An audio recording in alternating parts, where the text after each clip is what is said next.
telegram arrived on a Tuesday, a stark white rectangle that sliced through the mundane routine of a humid Florida morning. It was simple, almost painfully so.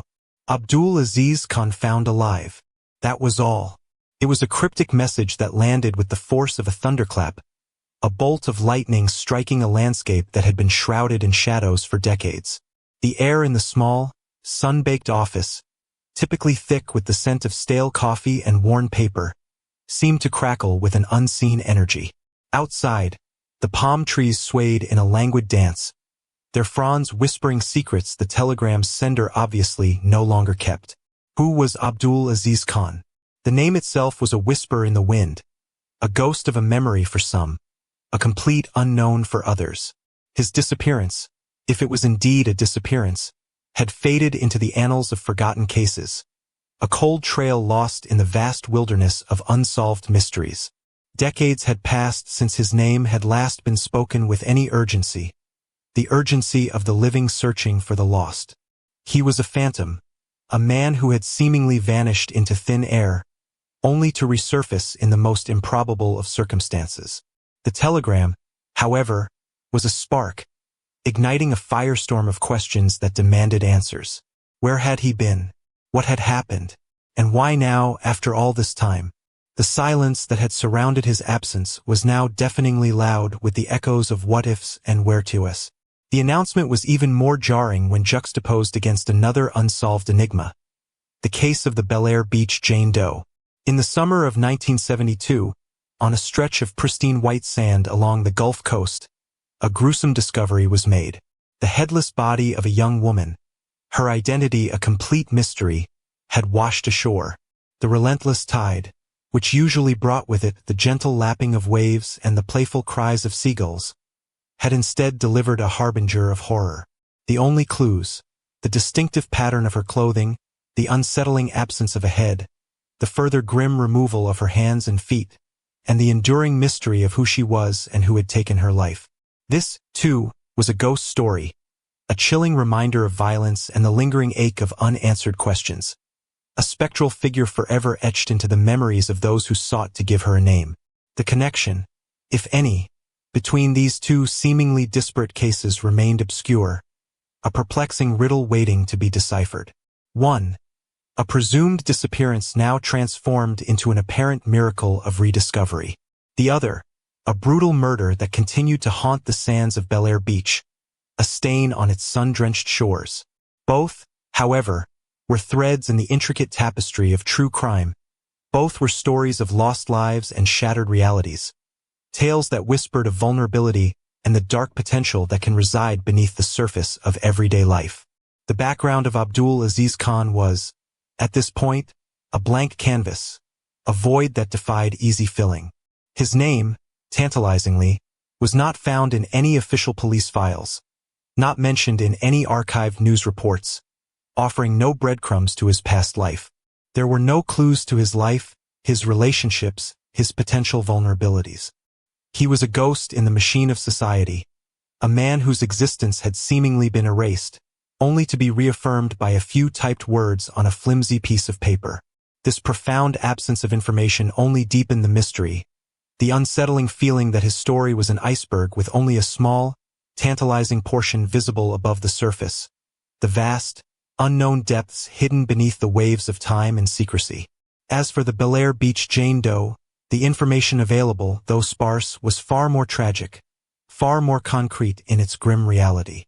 In the summer of 1972, a period marked by the carefree spirit of the era, a group of children playing on the beach made the horrifying discovery that would forever alter the idyllic image of Bel Air Beach.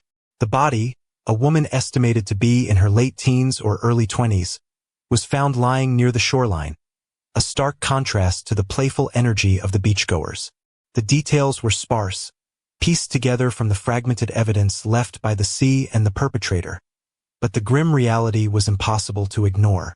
The cause of death was unknown, as the head had been brutally severed, removing any hope of identification through facial recognition, a cruel act that robbed her of her face and her name. Her hands and feet were missing, further hindering identification efforts. As if the perpetrator had deliberately sought to erase her identity, and sever her from any connection to her former life.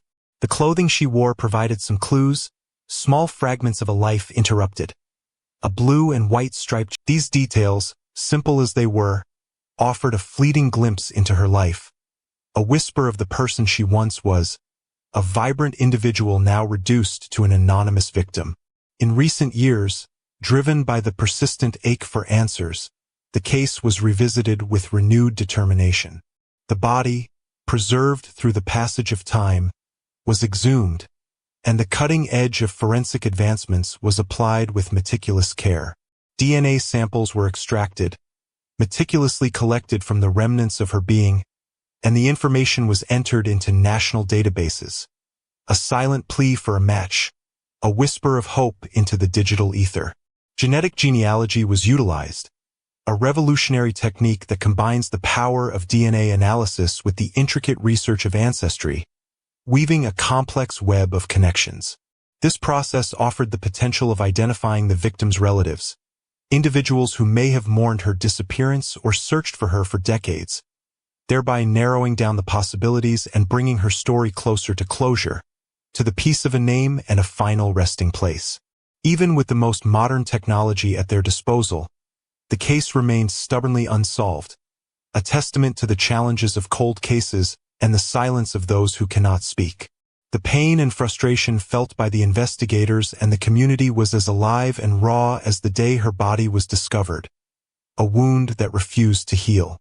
The impact of these events has been profound, resonating far beyond the immediate scope of the individual cases, rippling outwards like a stone dropped into a still pond.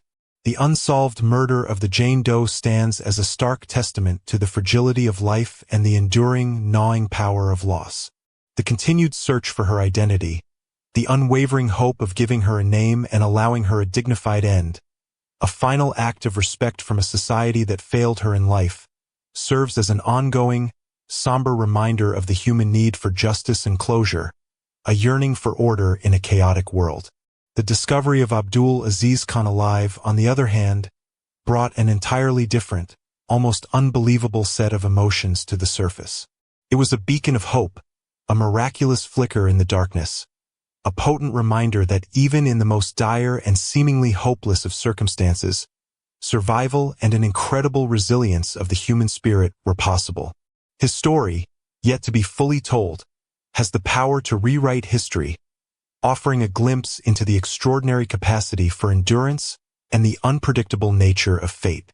Both stories, in their starkly different ways, highlighted the imperfections of the justice system and the immense challenges that come with diligently pursuing and solving cold cases, those narratives that have been left unfinished, their endings obscured by the fog of time. They underscore the vital importance of never giving up, the unwavering need to continue searching, even when the trail has gone cold, and the often unheralded dedication of law enforcement and forensic professionals to bring justice to those who have been wronged, to give voice to the voiceless. These cases served as potent reminders of the enduring human drama that unfolds in the shadows, the complexities and often frustrating intricacies of the legal system, and the lingering, heavy impact of unresolved grief that can shape lives and communities for generations. They were both a testament to the inherent value of every human life and a stark warning against the darkness that can lurk within the human heart, the capacity for cruelty that can lead to such profound tragedies. Whether the seemingly unrelated threads of these stories would eventually intertwine, whether the ghost of the Bel Air Beach Jane Doe and the resurrected, enigmatic story of Abdul Aziz Khan's prolonged absence would converge, remained to be seen. The future, like the vast expanse of the past, held secrets waiting to be uncovered, whispers in the wind that might, one day, reveal their full meaning.